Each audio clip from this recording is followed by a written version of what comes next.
हम इन 9 दिनों को लगा दें, अपने मन को समेटते हुए हम इस पंडाल में बैठें और माँ भगवती को रो रो कर अपने हृदय से पुकारें और अपने दुख की पीड़ा, अपने मन की पीड़ा माँ भगवती से कह डालें, क्योंकि वही है केवल जो हमारे दुख को सुन भी सकती है और उससे पार भी उतार सकती है। ऐसा सामर्थ्य लेके बैठा है हमारा भगवान।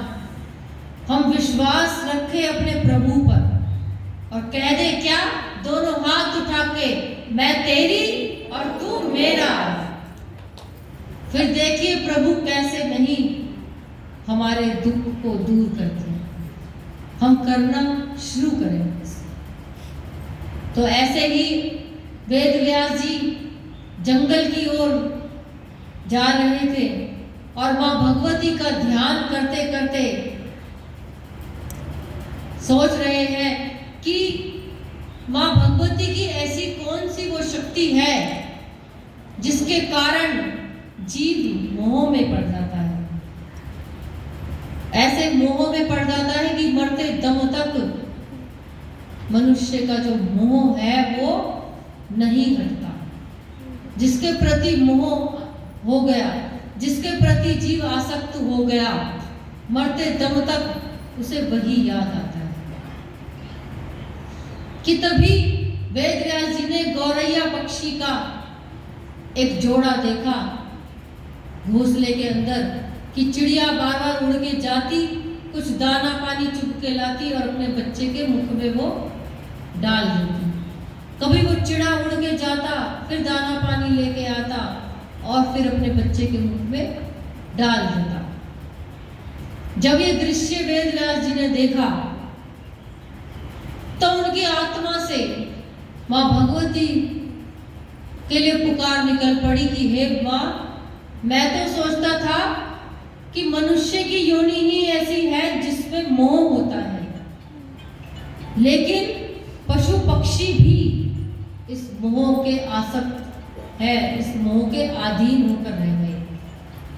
कि पशु पक्षी भी अपने बच्चे को पालते हैं, पोसते हैं और जब वो बड़ा हो जाता है तो वो घोंसले में से उड़ जाता है। माता पिता अकेले रह जाते हैं।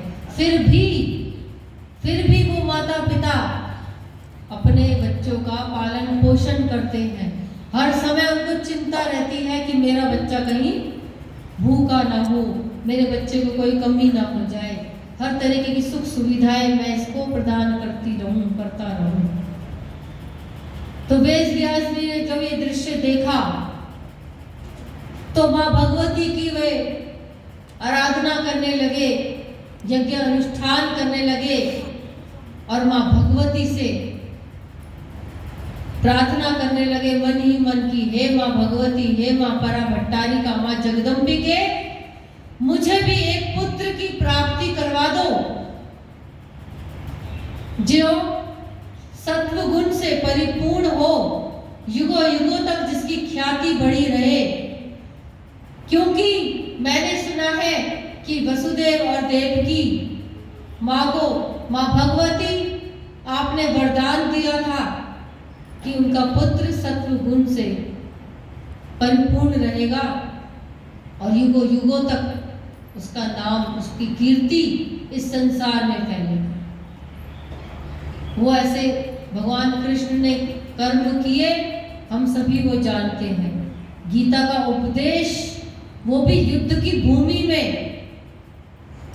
अपने भक्त को सुना डाला। ऐसा पुत्र हुआ माँ देवकी और वसुदेव जी का। वेद व्यास जी ने यही विचार करते हुए माँ भगवती की आराधना, तपस्या शुरू की, ये विचार करते हुए कि मुझे भी एक ऐसा पुत्र हो जो मेरे ज्ञान को विभिन्न क्षेत्रों तक पहुंचाए, साधारण लोगों तक पहुंचाए। क्योंकि मेरी मृत्यु के बाद जो मेरा ज्ञान है वो मेरे साथ ही चला जाएगा, मेरे ज्ञान का विस्तार हो जाए, तो मुझे एक पुत्र ऐसा मिले। ये विचार करके वेद व्यास जी माँ भगवती, माँ पराम्बा, पराभट्टारिका की घोर तपस्या साधना में लीन हो गए और कहते हैं यदि हम वाग भव बीज मंत्र की यदि हम जाप कर लें तो माँ सरस्वती का आशीर्वाद हमें प्राप्त होता है।